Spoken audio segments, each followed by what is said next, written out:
Global energy politics का एक और पावर शिफ्ट और एक बार फिर से निशाना इंडिया और चाइना पर।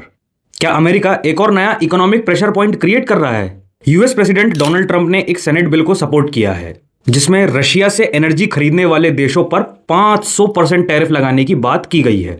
यह स्टेप उन कंट्रीज पर प्रेशर बनाने के लिए है जो यूएस के मुताबिक यूक्रेन को सफिशिएंट सपोर्ट नहीं दे रही हैं, और उनमें सबसे बड़े नाम हैं इंडिया और चाइना।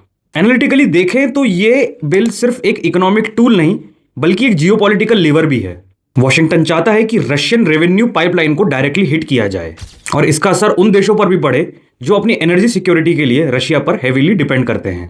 इंडिया पर इसका असर तुरंत हो सकता है। याद रहे, अगस्त 2025 में ही यूएस इंडिया पर 50% का टैरिफ इंपोज कर चुका है।